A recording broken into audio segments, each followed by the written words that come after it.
Family by Cyborg Samurai. Read by Ilya Leonov.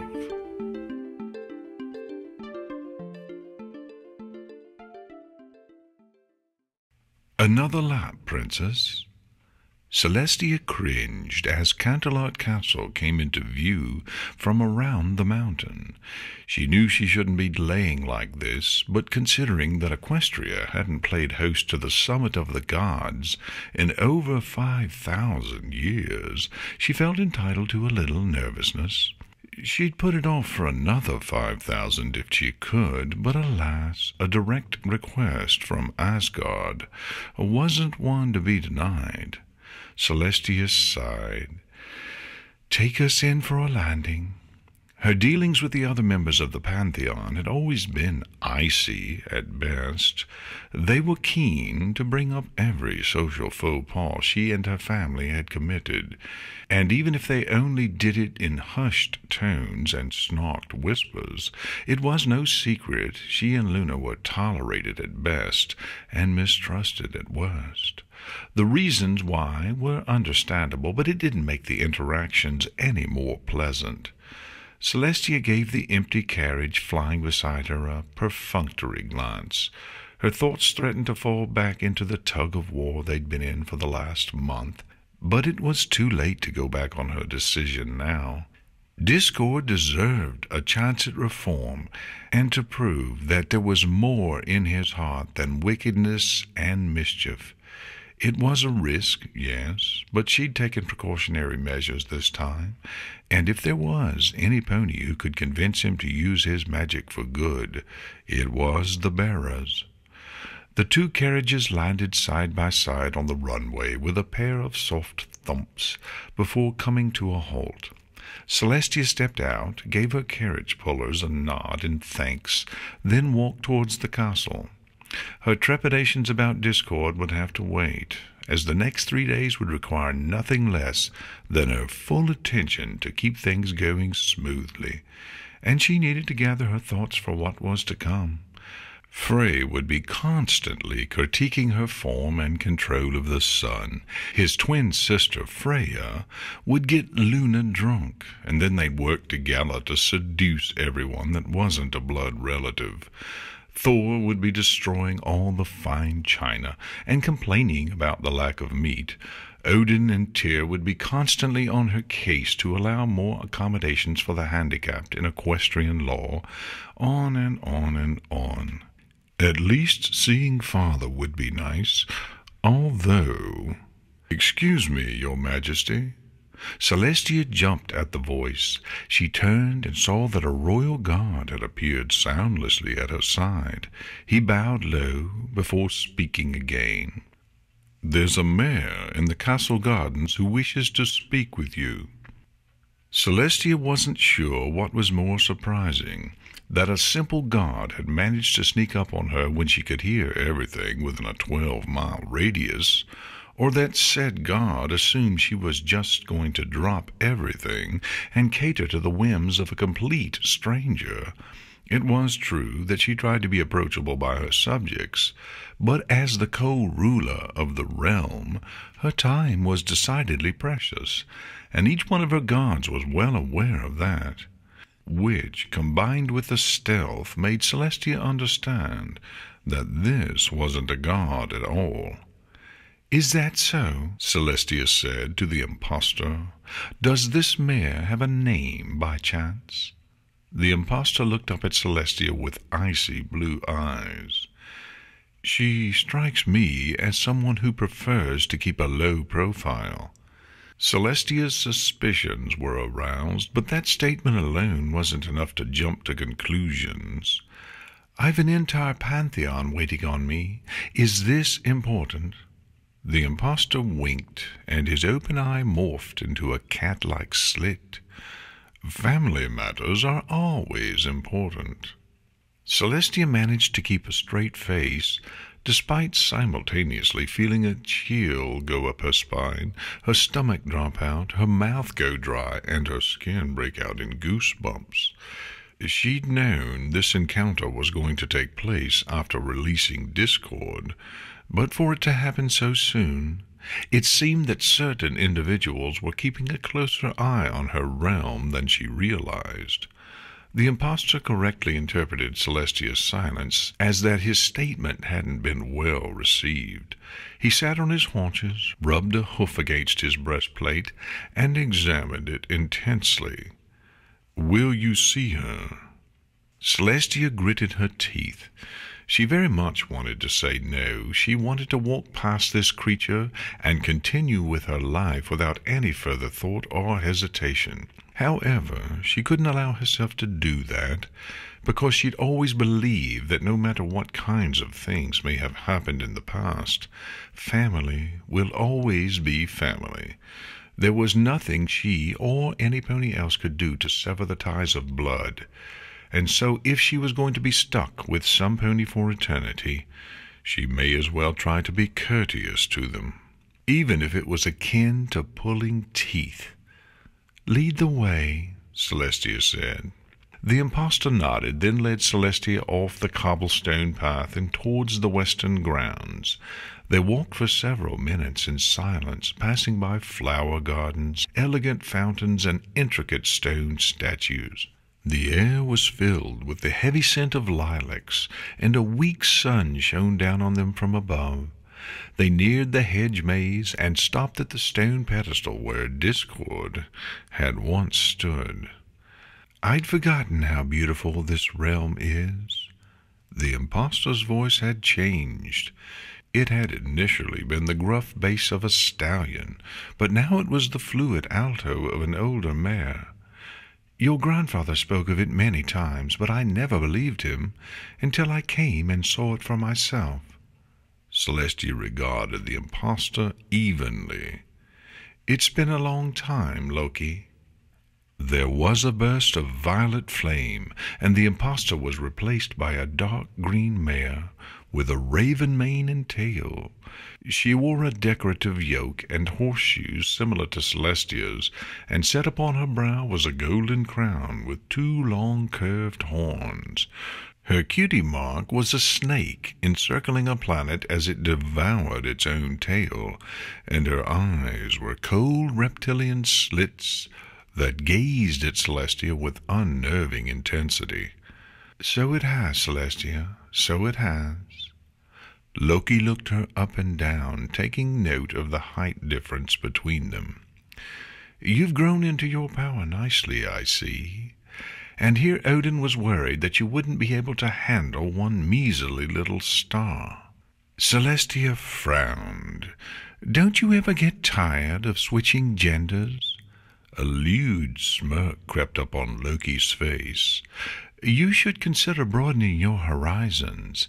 Sex means nothing to a shapeshifter, and it's quite eye-opening to experience all of what procreation has to offer. Savati may have been ensorcelled the first time, but if he'd had regrets about having relations with me, he wouldn't have asked for my hoof in marriage." "And that's what I never got," Celestia said abruptly. "You do nothing but serve your ends for eons, playing pranks and causing mischief for all the other members of the Pantheon.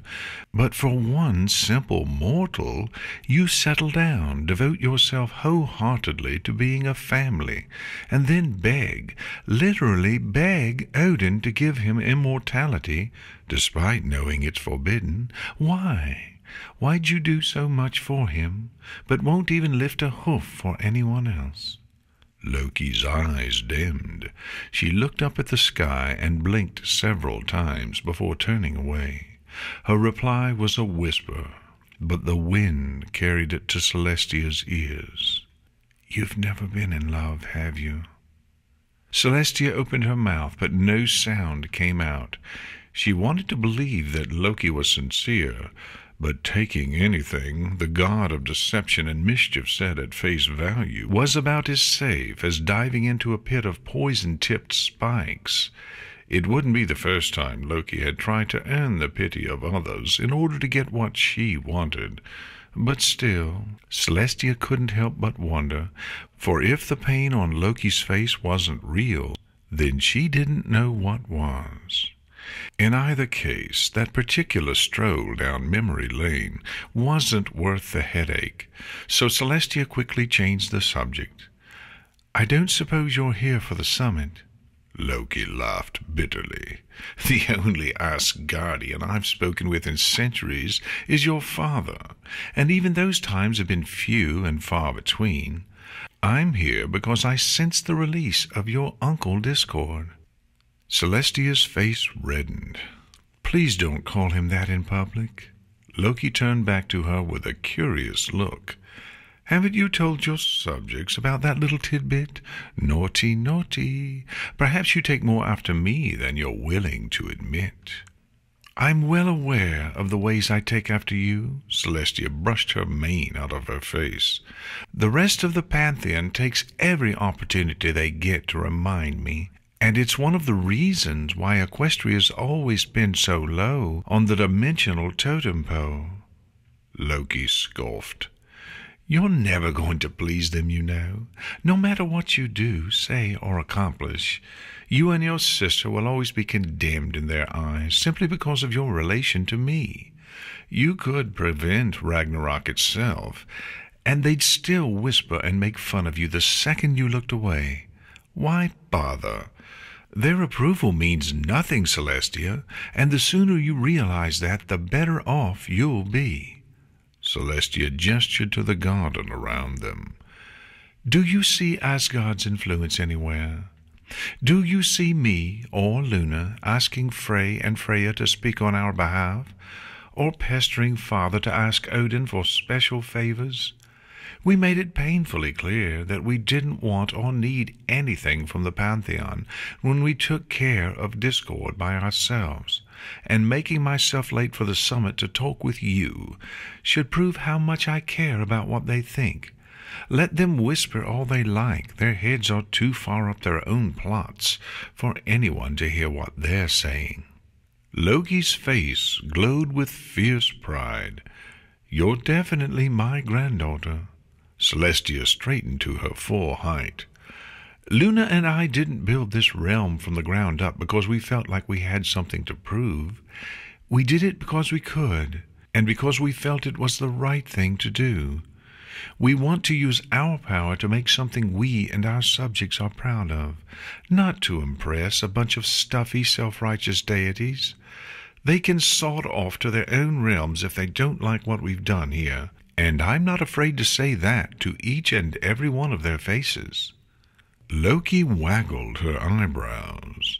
"You know, Equestria's used to having just one ruler now. What say you leave the realm in the hooves of your sister and come help out your grandmother for a bit? I'm sure Luna would jump at the opportunity to spread her wings after being in your shadow for so long." Celestia flattened her ears. "I've told you once, I'll tell you again, and I'll continue to tell you as many times as I have to. Luna and I want nothing to do with your schemes. We won't get in your way as long as you don't threaten Equestria or move against Asgard. But that's the closest thing to help you're ever going to get." "Fair enough, I suppose." A mirror appeared before Loki, and she examined her appearance with a critical eye.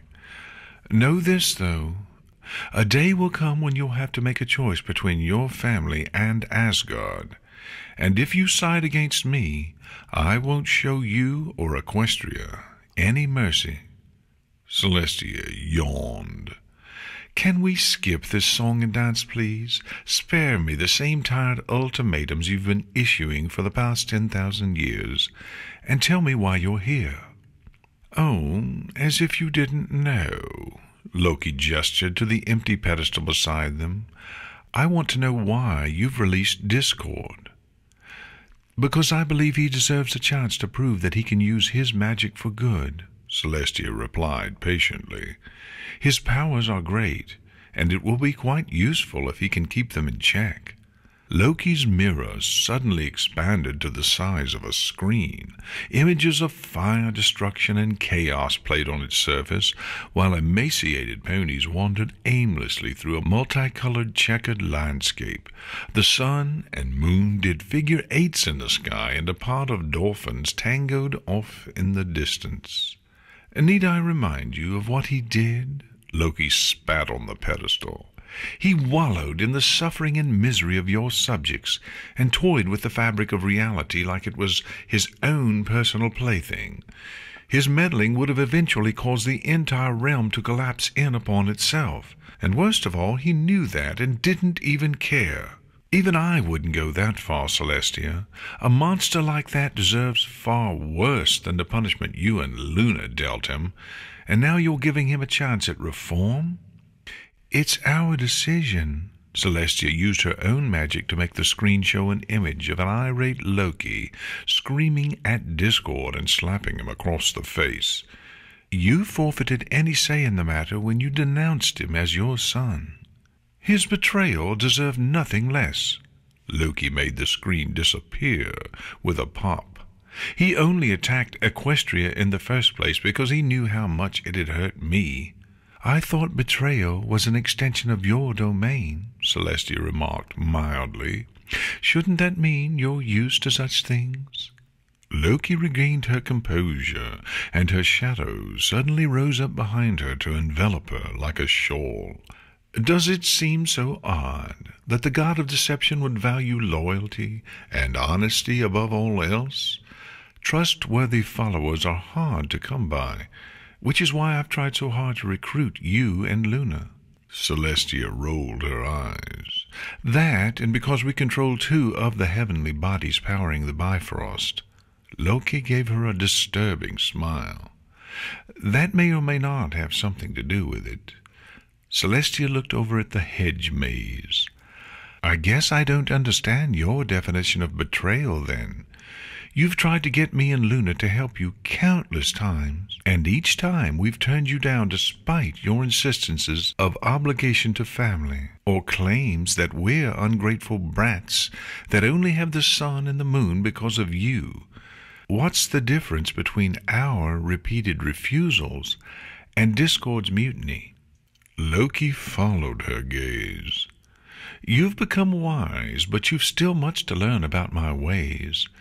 Betrayal is the act of repealing an allegiance or pledge of support, which is exactly what Discord did when he tried to rise up against me. You and your sister have never sworn yourselves to me, and the only pledge you've given is the one you mentioned about not getting in my way, which you've honored. It's true you've turned me down every time, but despite everything I've done, and am trying to do, you've never once refused an audience with me because you respect me as your grandmother. Your unconditional love is a beautiful, precious thing that I value very highly, and it's why I'll continue to try bringing you over to my side. Celestia wasn't sure whether to be flattered or repulsed, but in either case she didn't let her feelings show. It was obvious that Loki was trying to use her and Luna for her own ends, but at the same time there were indications that she truly did care about them, and that was the reason why they'd never completely shut the door. Whether or not it was all an act was up for debate, but Celestia refused to admit there wasn't any hope of redemption for Loki. The chances might be slim, but if she ever had a change of heart, she'd need someone to turn to for love and support, and that's what family was for. And, well, as sick and twisted as it sounded, Loki would reciprocate for them if the reverse were ever to occur.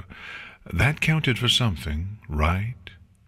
I don't understand or agree with that logic, but as you said, I know little about your ways, so we'll have to agree to disagree. Celestia cleared her throat. If you only came here to complain about Discord's release and try to recruit me again, you've wasted both our time. Odin left his fate to me and Luna, so he's ours to do with as we will. I've deemed that he deserves a chance, so I've taken steps to facilitate his rehabilitation. End of story.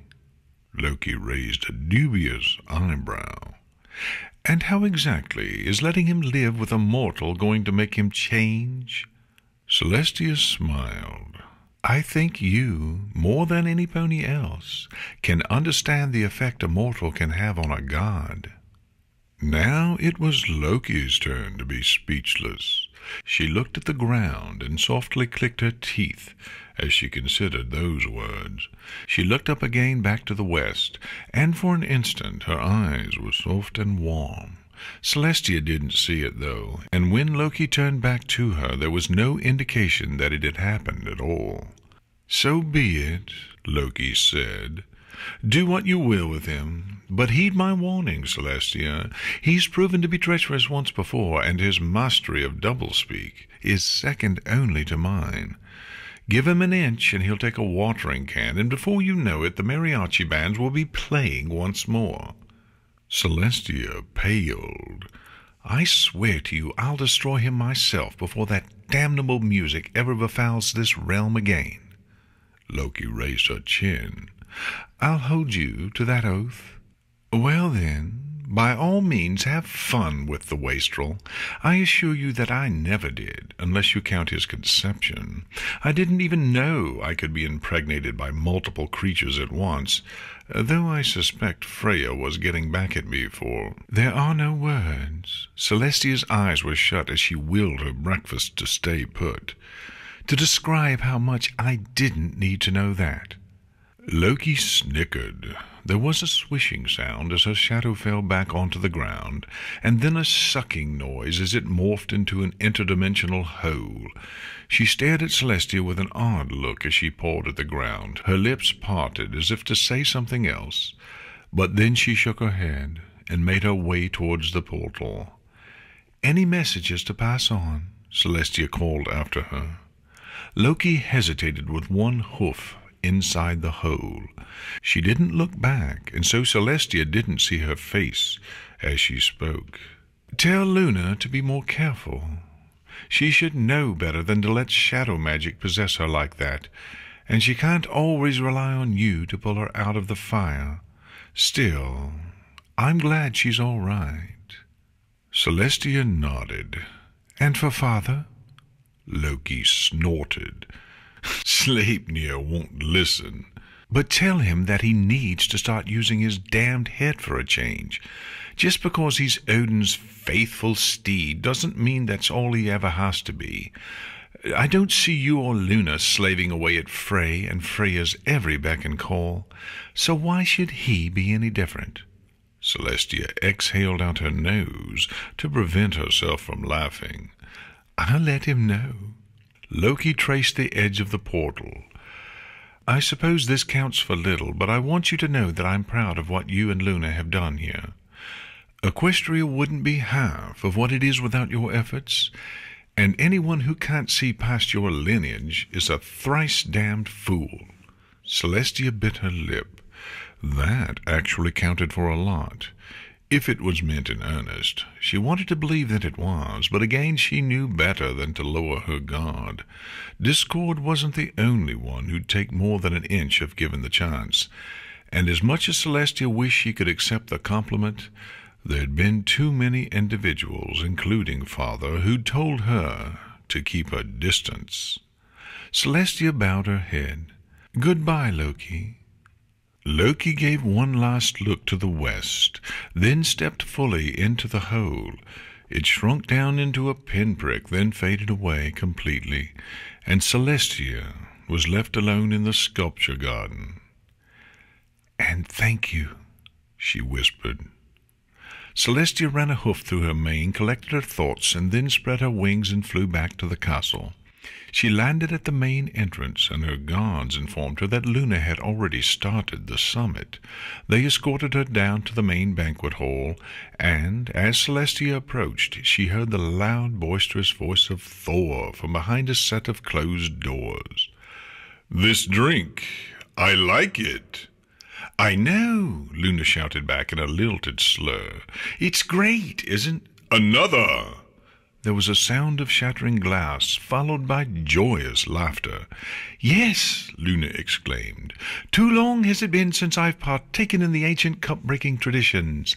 Waiter, bring out more goblets, for the day is young, and we've much more to drink."